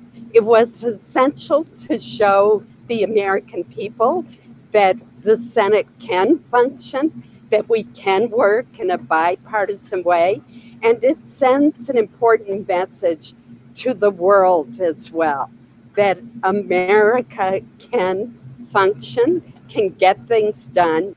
There are many who say that bipartisanship is dead in Washington, D.C. and across this country, but this historic agreement today between Republicans and Democrats in the Senate and with the President of the United States shows that when a group of people who are committed with shared values to solving the problems and challenges our country faces, we can use bipartisanship to solve these challenges.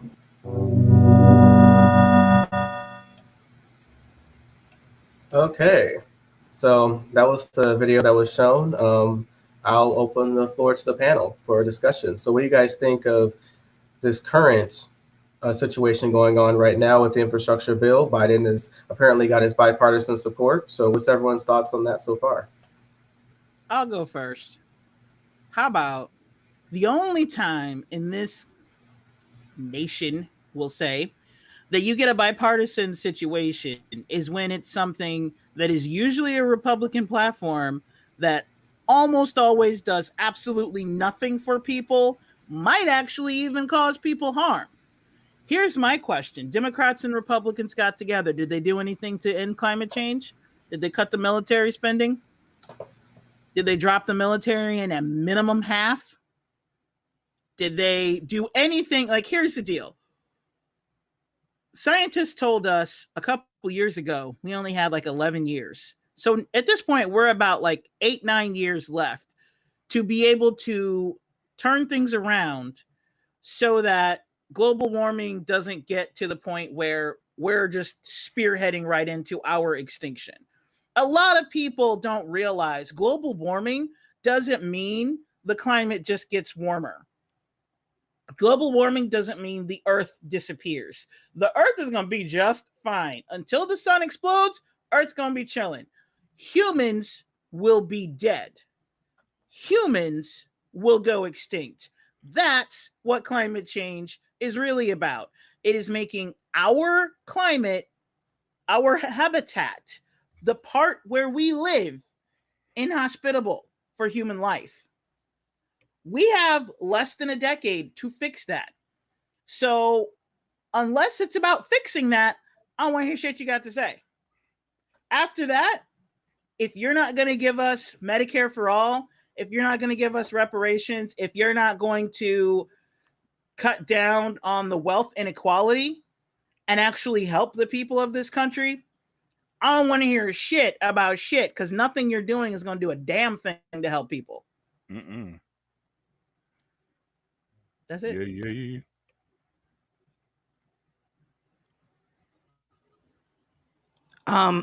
I was just going to add the infrastructure. Um, it's a big problem. There's a bridge that connects from Boston University over to Harvard. So it goes from Cambridge to Boston. It's a short bridge, but there's a hole in the middle of the bridge. And I have to remind myself anytime I go across that bridge, I need to bob and weave. So we know the hole is there. It's not like people don't know, but it's been like that for Mm. months. They haven't patched it up. It's just dangerous. Not to mention across the country, you're seeing like sinkholes happening. They're just not really trying to. This isn't the first time something in Miami has collapsed. So you had like the building, and then I think it was about a year ago that there was a bridge that collapsed in Miami. So it's really concerning, like that we don't have the infrastructure that we need, considering the fact that we're the wealthiest country in the world. It doesn't make any sense to me. We have to figure out like how to, well, they have to figure out how to fix that. I don't care that Kristen Cinema supported this. In fact, as soon as I heard her name, I was turned off.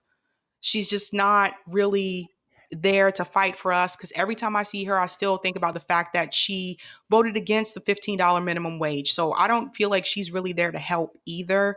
But the infrastructure thing is a problem, and it's gotten to the point in this country where it's dangerous. People shouldn't have to bob and weave around holes on bridges so that their tire doesn't get stuck in the freaking hole. Like, people shouldn't be afraid that they're going to fall through a sinkhole when they're just sitting in their car. People shouldn't be afraid that a building is going to collapse when they're in it. And like, nobody is fixing these things, and taxes continue to increase. So my question is, where is all of our tax money going? Mm-hmm. One of the It's things going to the that, military. well, point there. Um, if I'm correct, I think this bill was, I think one, what was it, around 1 billion? One I'm sorry, trillion. 1 trillion. I'm sorry, yeah, 1 trillion. Um, $1 trillion. Um, According to experts, they said that we need to have a $10 trillion, at least $10 trillion infrastructure bill in order to actually mitigate the issues that we have in this country. 10 trillion. So they're only doing 1/10 of what they need to. Um, this is what it look. So this is what it is. So you tell your child, clean your room, right?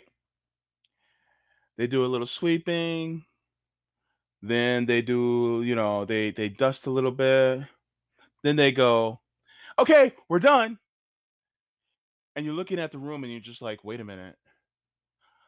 I thought I told you to clean this room. They're like, but we did. I thought I gave you 10 minutes to clean this room. Oh, we took 1 minute to to do some cleaning. And me and my sibling, we worked together. Bipartisanship, right? But then you're like, but nothing's really done. So this is what they do. They'll say, oh yeah, we're gonna get things done. But then when it comes time to actually get things done, they'll say, we managed to work together. Listen, listen, listen, listen, listen. I don't give a fuck if you do not work with Republicans. I don't care. Because in the end of the day, what only matters is that the shit gets done. But here's the thing. They're all one party. They're all together. So therefore, it's the good cop, bad cop. And then when it comes to having bipartisan support, then they come together to screw you. That's when they have bipartisan support. So they're basically, you're on fire and they have a little tiny Dixie cup and they throw a little bit of water on you and say, yes, see, I saved you. And this is what it is. Right now, down the street from me, okay, over a block, we have road construction. It's been going on for 18 months, right? If you go down the street, in a place where Tiger Woods and Shaquille O'Neal used to live, in the rich area, if they ever have any type of road construction, it'll last just for a couple weeks and they will be done. But here, and then they maintenance all the time. But in our area, in the hood where I live, no. And so now it's gotten so bad that they've had to have 18 months of construction just to try to fix something. And look at what this country is going through. I think we get a rate of D plus in our infrastructure. And so it's not going to happen by means of them. It's not. And so, I mean, Joe Biden came out there just to posture, and them all grouped together, making them look like, oh, well, we're all together now. We're working together. They're bullshitting you. They're bullshitting you. And here's the funny thing. They're not even bullshitting you because you guys don't even watch that shit. They're actually bullshitting our parents and grandparents because they're the ones who actually do all the voting. They don't even care about you. They're just like, fuck y'all. If you guys are Gen X or younger, we don't care about you. Because we got ours. And the future, fuck the future. And that's how they feel. Thank you for remembering Gen X. You're welcome. Everybody jumps straight to millennial. Everybody forgets the Gen Xers in the room. I got you, Jackie. I got you. Thank you, JB. Mm-hmm. Oh, thanks to Jonathan Schulberg for the award. Thank you so much. It's really appreciated.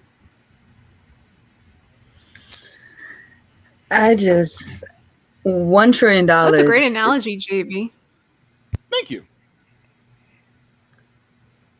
$1 trillion is not enough. Not even close to enough. It's not even a Band-Aid. Like, what is that going to do? This bill also did absolutely nothing to address infrastructural racism. This bill did absolutely nothing to address the fact that Flint still doesn't have clean water. This did nothing to address the fact that some Black neighborhoods have lead in their paint. Like, what exactly was the focus of this infrastructure? Is it creating equitable green infrastructure for all of us in America? Does it include high-speed rail? Does it include high-speed rail? Does it include public transportation that's actually low emission? Does it include actually, remodeling some of these buildings with all of these billions and billions of dollars that we have to bail out corporations and bomb other countries and support genocides and overthrow democratically elected leaders. All that money that we use for that, we could be using that here to actually fucking care for our own homeland, create affordable housing, real, efficient, affordable housing. We could use that to create jobs because right now we don't have well-paying jobs. That's why motherfuckers ain't working. Because fuck that shit. Like, who wants to work for slave wages to go nowhere? At least with a comprehensive infrastructure bill, we could create something that would actually stimulate the economy for the working class and actually fix the neighborhoods that need the most fixing. But no, we get bare minimum. And we can't even do that. Bernie Sanders proposed $6 trillion. We get bare minimum. And we can't even do that. What is the squad here for? If they're not actually going to fight for bold solutions to our problems. Our earth is burning. And like Jackie said, this motherfucker will burn us the fuck off and protect itself before it self-destructs. We will go first before the earth does, and she will regenerate and make new life as she did before. So we are not the invincible ones here. Capitalism is not invincible. The system of government and the way all this shit is working is not invincible. And so we need real investment and structural changes that are actually going to help people and make people's lives materially better, because what the fuck else are we paying taxes for? I know I'm not paying taxes to support genocides. I know I'm not paying taxes to fucking give contracts to Lockheed Martin. I know I'm not fucking paying taxes for fucking bridges to collapse right here in DC. That happened yesterday. I'm paying taxes, the highest taxes of any other state. We're not even a state yet, and we are paying all this fucking money, and our bridges are collapsing. Where the fuck are the priorities? Your budgets show your priorities, and clearly their priority is not actually caring for the community. It's not caring for working class people. It's definitely not fucking caring for black people, because we have asthma and all this other shit because our infrastructure sucks. So it's just, I'm tired of this bullshit, and I'm honestly tired of liberals trying to make us cheer for fucking Joe Biden. This shit is not historic. This shit is not transformative. This shit is not restorative. It does not repair shit. It's just another fucking Band-Aid on this gushing goddamn wound that is this bullshit third world country in fucking Versace.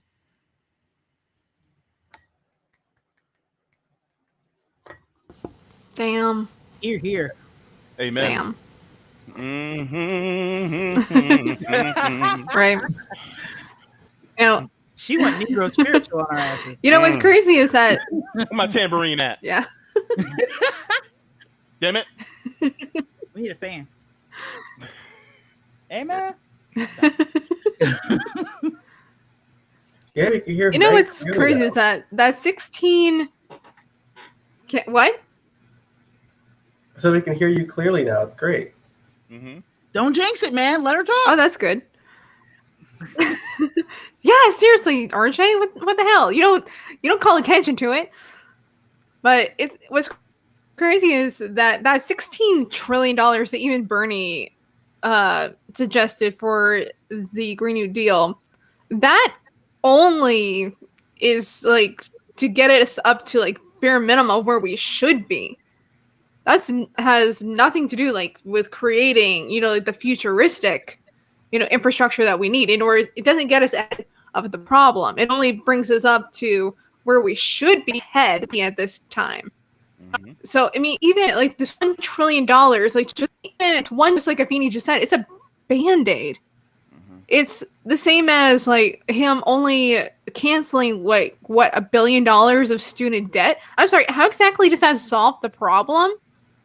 Like, what is in the fact that, as Afeni just said, like liberals celebrate this nonsense as if it's transformative and that it's like these minimal like tax, the children's tax credit, which is temporary and is going to cut child poverty in half.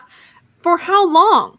Like, all these measures are temporary, and they're like just little little surface cuts. They're not for the gushing wound that we are currently sustaining. And kind of going off of what JB was saying about like all the construction is always happening like Tampa and Orlando and all these major areas. Yep. You know, I saw a video once of Japan. There was a huge pothole or like a sinkhole in the middle of an intersection. They fixed that shit in one night.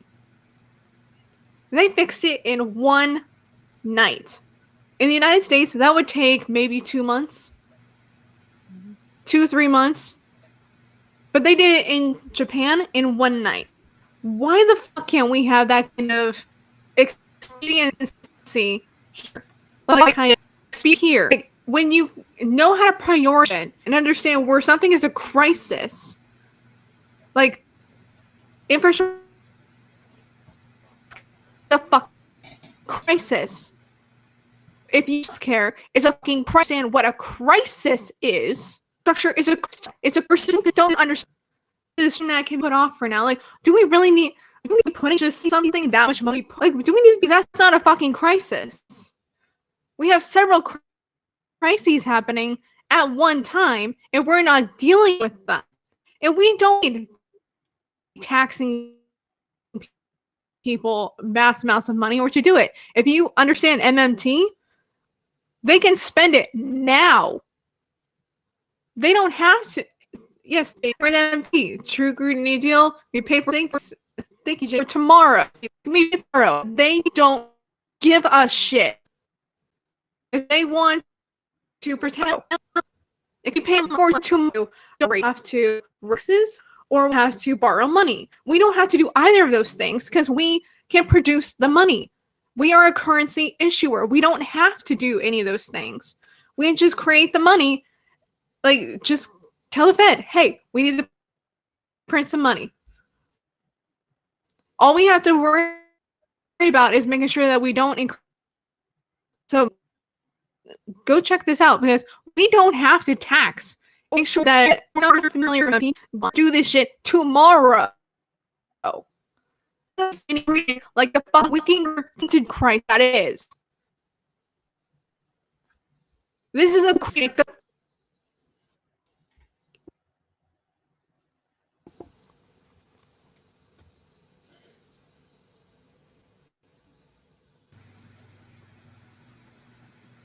Okay. So Yeah, we man. got that was awesome, Meg. We got just a couple more minutes left. You want to do the where can people find everybody's situation? Yeah, why don't you start, Jackie? You just volunteered. Okay, cool. So next week, on Thursday after the roundtable, we're going to have our first ever Women of FHL, where it's going to be a taco fest. No sausage allowed.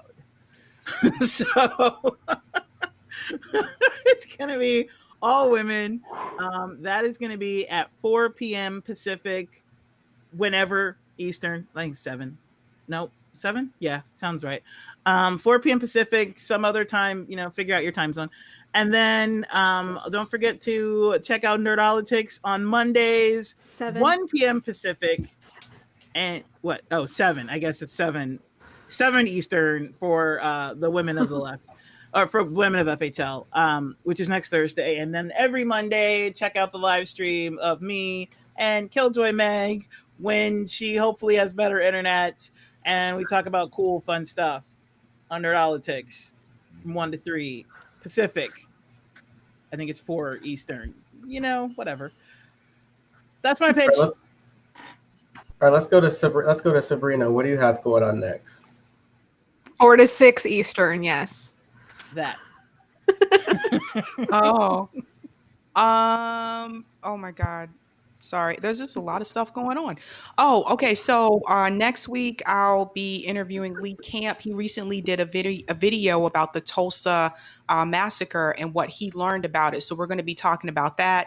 And then we have another women's live stream with me, Jackie, and the Bank Sisters and Glory Jones from Slow News Day from MCSC Network. We'll also have that next week. And then Saturday on FHL, I'll be live streaming with the Black Hammer organization. So Nice. All right, JB, what do you have going on next? Yeah, so I want to go over some of the news of the week, and I would just like to, have a conversation with the audience again. It, I feel like it could have definitely went longer, so I do want to just do one more because, to be honest with you, number one, it was fun. Number two, it was a great way to discuss the topics of the day and have a very conversational format. And so I think that, that's something that I can, do very well. And I just want people to be able to have a conversation with me, and if you like to, then just come along. I'll be live on Sunday at 7. I'm sorry. See, see what Jackie did? Gosh. I'll be live at 1 p.m. Eastern Standard Time, only on FHL, where the action is. Thanks, Pretty dope. Jackie. Welcome. Let's go to Feeney. Feeney, what do you have going on next? So for now, I'm going to be on with Unholy Realm on Saturdays. We don't have a show name yet, but we're gonna get one. And I think that starts at 6 p.m. Eastern. I don't know what that would be specific time. I think that's 3 p.m. Pacific time. Am I right? Possibly. Yes. Okay. And also, just follow me on Instagram, Twitter. Cash at me if you want to argue. At Red is Ari. Red with 2 D's is Ari. And my show is going to be out in a couple of weeks, and it's going to be called Political Propaganda. Please follow the Twitter page for updates. Thanks. Pretty dope. And make sure to also stay tuned pretty soon for the Killjoy Meg Guide, which will be coming out soon as well. For my show with Revolutionary Jargon, on Friday at midnight, my interview with Comrade Misty from the Mikasa Sukasa Network, also host of Facts on the Ground and host of Bitch by Comrade Misty. We'll be talking about a lot of interesting stuff like Russiagate, the G7 summit, as well as Julian Assange and news on him. And also this Friday, I believe at 6 p.m. Eastern Standard Time, I'll be going live alone doing a Q&A. So if you guys have any questions you want to ask me or any articles you want me to read and get my live reaction on, feel free to join me. If that's it for me. Anybody else got any last minute thoughts to say? Yeah, I forgot. This Monday on Nerdolitics, we are going to have Frank from Frank Analysis on our show. And we're doing a double. So he's going to be on our show, and then we're going to be on his show like an hour later. So Meg and I are travelers now. Yay. Did you have anything to pitch, Meg? Yeah, I guess I might as well. Yeah, I mean, obviously you can find me on Mondays with Jackie on Nerdolitics, and my other podcast, The Killjoy Guide, will be launching next month. It's probably going to be around like July 14th, I believe. I'm lining up a few guests right now so that I can start doing interviews for you guys. I should have the trailer out soon with more information. And you can follow at the Killjoy Pod on Instagram. Oh yeah, awesome. One more thing. Follow my mutual aid organization on Instagram at Freedom Fighters DC and donate to mutual aid, please. And thanks. Dope. Yes. All right. So I do want to thank everybody for watching our FHO Roundtable on the FHO Network. We hope you had a blast, and we are signing out.